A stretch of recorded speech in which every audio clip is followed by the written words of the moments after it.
lenders that the seller is going to be asked to sign, you need to talk about what's going to happen with that note. Is the lender, as a result of that sale, going to tear up the promissory note? I can't think of probably a more simplistic way of talking about it, but that's what you need to make sure happens.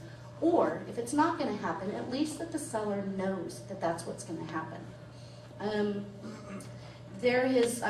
I've been talking on this topic for a lot, and there's some prior materials that have gone out a number of times, and it used to be said, you used to be able to say with fair confidence that if it was somebody's primary residence and they were negotiating a short sale, that it was pretty certain that the first position lender was going to tear up that promissory note as part of the closing. And just even in information that I'm learning in the last few weeks or so, it's just not happening anymore. And if you think about why is that happening, it's, well, when we first started talking on the topic a couple of years ago, we would spend the first 10 minutes talking about what is a short sale. That meant in banks, they were kind of like, well, what is a short sale?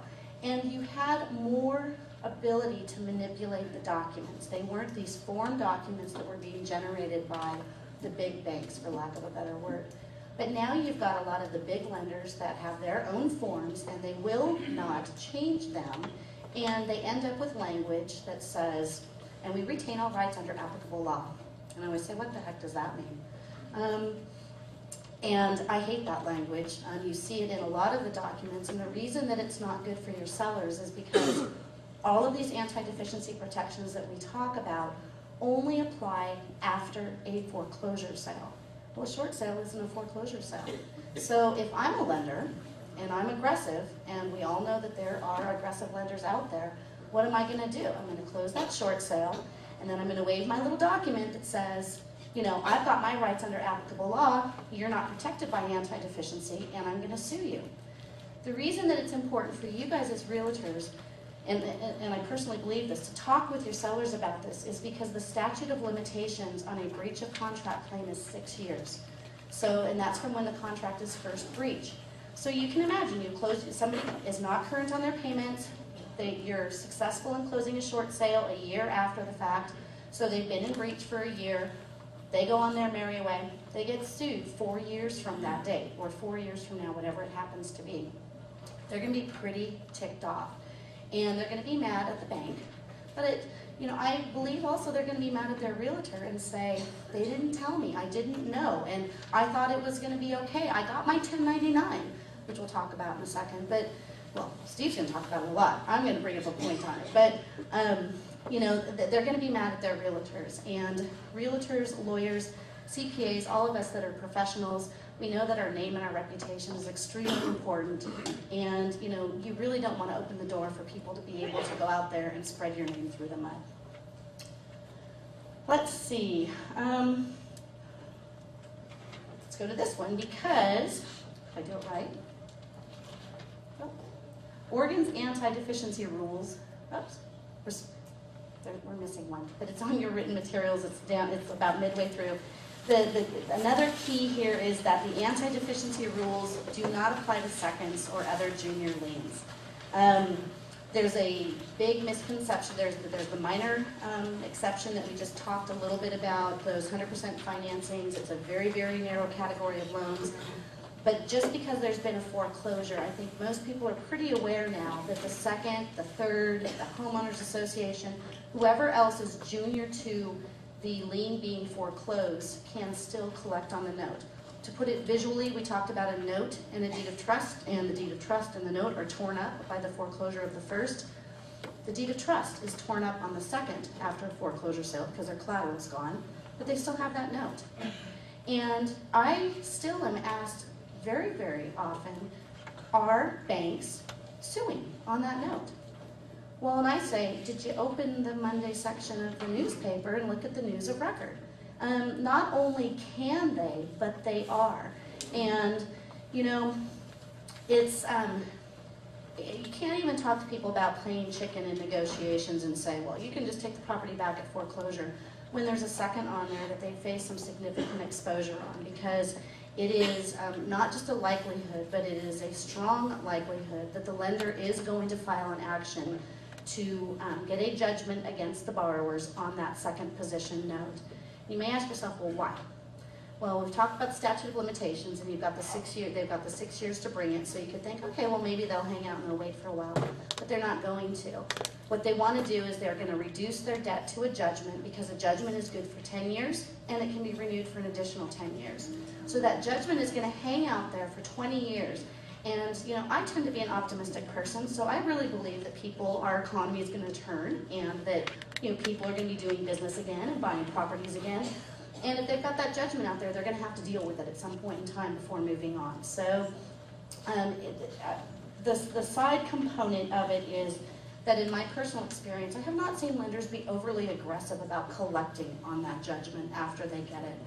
They're almost content to get the judgment, and they know it's good for the 20 years, and just let it sit out there, because something's going to happen at some point in time. But unless there's reason to collect on it, usually they're content. Now, everything that I say, especially in a big group like this, there's exceptions, and everybody knows probably exceptions to the rule. But usually that is normally what's going to happen, unless there's some outstanding or unusual circumstances that cause the bank to be pretty aggressive about it.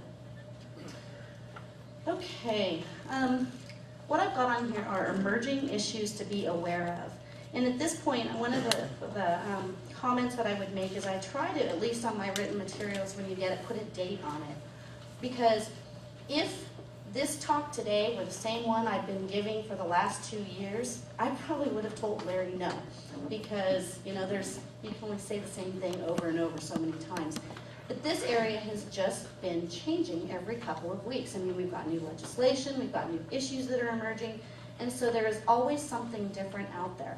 So if you're 6 months down the road and you're talking with a seller, you might want to try and find out kind of what currently is going on, because it really does change, and it seems to be that there's something new to report all the time.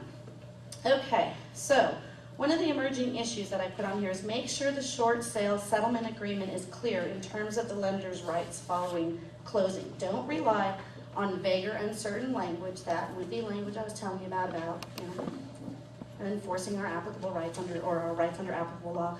And also, don't rely on the 1099. I think that there's a big misconception out there that if the seller gets a 1099 as a result of a short sale closing, it means that the bank is waiving their rights to collect on the note.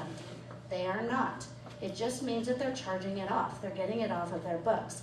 And if they are successful in collecting money, the person who waives their 1099 and says, but look, I've got my 1099 here, you charged it off. Well, sure, I charged it off, but I didn't relieve you of the obligation.